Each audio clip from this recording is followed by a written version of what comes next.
Well, recently there was a situation. Is someone at the door? Hold on a second. Well, what the fucking police? The police always trying to come where I'm at. Oh, shit! Oh. Y'all know everything. You think you gonna creep down here on me? What up, Don't dog? come see me, my brother. Hey, listen. Listen, bro. We looking like liars. Now, I know I didn't crash the party. I got to stop telling niggas who I be. Black, listen, do I got to send him the content? Huh? Oh, Lord. The recording. Bro, listen, man. I gotta go to work today and no jumping.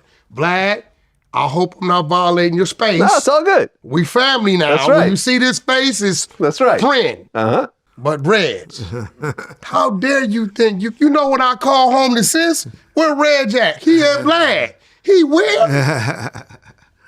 Reg, are you in here? Because this man been running amok on us right now, Mr. Knight. And if one day, sometimes you the friend, sometimes you the goon, but at what point in time are we going to silence this guy? What you talking about, what? Huh? What are you talking about? This dude is insinuating that he didn't say what he said. I know Bomb First Community hates it. Yeah. About Tupac. Oh, Lord. Now, we got the audio. When are we going to let go the audio? I mean, we should just give it to Vlad. I mean, if that's all right with Vlad. Vlad got it. I gave it to him a long time ago. Vlad got it and say keep it too. Hey, Vlad, everything I got, you got. I got a few things. Yeah, I know me and Vlad. I got a few things. I got a few joints and stash. Vlad got all time out of here. Let me get you a chair. Oh, Lord. Come on. All right, hold on. Vlad, all right. You know this is double trouble. That's right. The world ain't never seen this. All right, so we got you a seat. Yeah. Got you a seat at the table. Gotta see. I ain't seen my brother in years. Yeah. Many moons. We talk all the time. Talk in there every day. 2002 was the last time you guys have actually physically seen each Most people other. wouldn't believe that. Nobody would believe that. 23 years. 23 Now, you guys years. have been in contact, obviously. yeah, We talk all the time. Yeah, but this is the first I time talk you've to him, physically seen each other. His wife, family, all the Okay. time. There you have it. But it's always, but you know what, Reg? We have never had a problem. No, never. Ever. Never. Like no disagreements, no fallouts, ever. So it's always been like, talking to your brother, man. Yeah. Same thing with Gotti. You know, I look at the way. Same thing with Gotti. Never had a Gotti, I problem. talk to every day. but Now- yeah, Bob Gotti. Reggie, you're the one that kind of brought Wack into the music industry? Well, No, I was yeah. well, on the music side, but actually his homeboy, Pooh Ryder.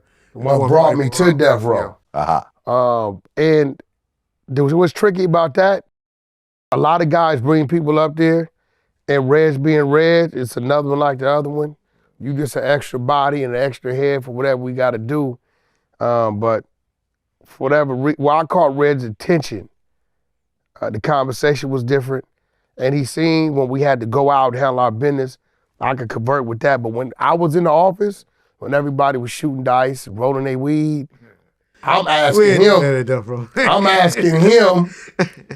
I'd never forget that damn fax machine over there in that back Oh, we room. talking about that fax machine, yeah. I'm like, why is this thing going off? And it was literally printing the sales, the numbers. And he was like, long as you got this moving, you'll never be broke. And he taught me publishing and royalty rates and this and that. So every time I would see him, I was asking those type of questions. And I guess his phone call. No, Wack always had a head on the shoulder for business, and not just, we used to have a term, it's a derogatory term, and me and Suge used to call, it actually was stunt dummies. We used to call, and he wasn't a stunt dummy. And that was a word that Suge, take the stunt dummies to this, take the stunt dummies to this.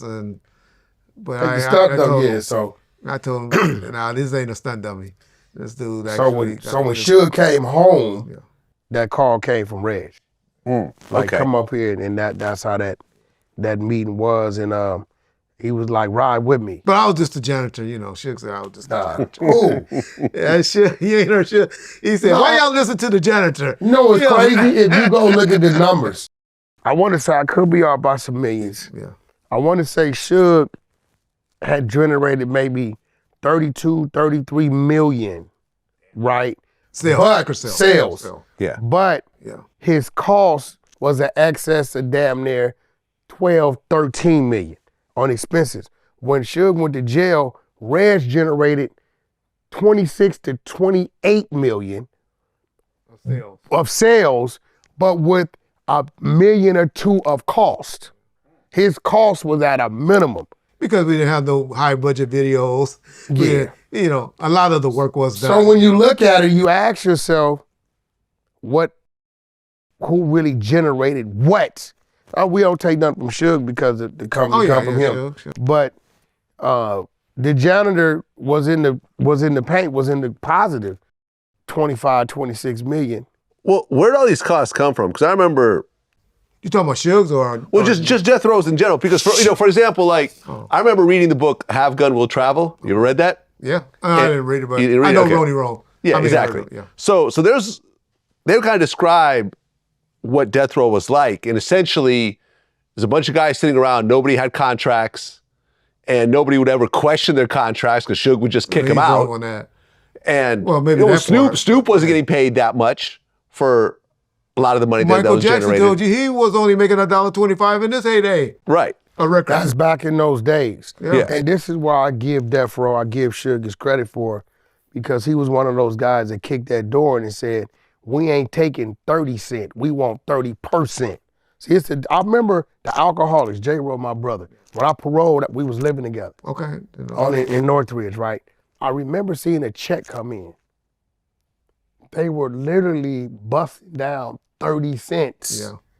Him, E. Swift, and Taz as a group. As a group. Now, you know the difference between busting down 30 cents versus that check would have been on the 30%? Oh yeah. It was crazy.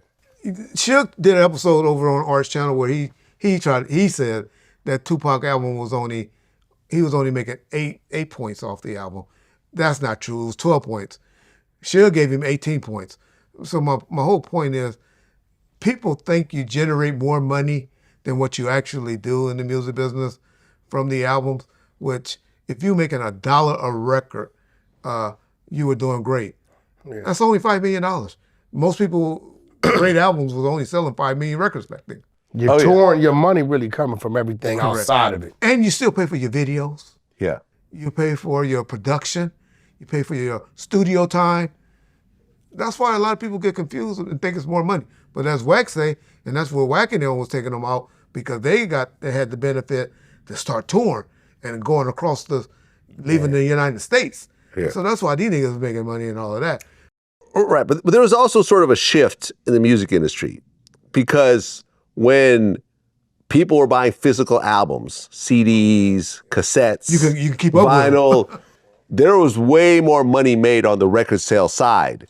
Let me just finish saying this, right? Okay. So when it came down to doing shows, people would charge less for the shows because they were making more money actually on the albums. But when it started to shift to streaming and way less money started being generated from the sales, that's when you started seeing people charge $100,000 for a show, $200,000 for a show. Like, I heard Glorilla gets like $150,000 for a show. That's Glorilla. Yeah. I heard Lotto gets like $250,000 for a show. Like, these types of numbers weren't allowed. Cardi was doing $2-3 million a show. Yeah, that's what I'm saying. Like, these types of numbers, yeah, if you're Michael Jackson, you can get $1 million for a show. But they didn't let us in. I'm sorry, I'm Vlad. In the 90s, you couldn't get into arenas. The most you can get into was a nightclub and get $10,000 for showing up there. Yeah, I mean, Tupac was doing House of Blues. Tupac. And that was the first time when they let the one in there. Keyshawn Johnson made that happen from his award. Who? Keyshawn Johnson. Who? Who? Keyshawn made that happen. What? At his draft party. Not him, his team. Okay. Because we met them that night at the draft party, and they introduced them to the people. Keyshawn made that happen. Keyshawn made his team. Okay. And this man turned around and did what he did. Hey, Keyshawn was also messing with his girl. Suge violated Keyshawn's wife. He didn't violate her. He started messing with her. Started messing with her. But he messed Keyshawn and Shaq and all of them was messing with his girl while he was in jail. And Ray J and all of that. So it was art of war. Art of war. But what I wanted to say is, although some may see when it was CDs and cassettes or whatever, more money was made. I will give you that out the gate. But on the overall, the long haul, stream is gonna generate more revenue, and I'm gonna tell you why. Reggie, you remember, the fight was how many units could you get shipped? If you only shipped 100,000, right? That means all throughout I just say US, right? That means, you know, in all these different stores, Tower Records, whatever, you only got so many, right? And if you didn't sell, you had a buyback cost. Right. And with this, you had packing and shipping, the CD thing, the printing, pressing, all this cost was in there, right? So if you dwindle down as time went on, you may go in there, they may say, okay, we're shipping 1,000 out, 2,000 out this month just to keep something on the shelf. With the stream, right? You get an old song like I seen happen with Mystical, start going on TikTok. The kids, they don't gotta go to the store and can't find it. Yeah. They go to Spotify, Apple, and now it's streaming. So the continuous stream, like I can pull some of Game's songs up and they streaming 800,000, a million times a day. Shit's 20 years old.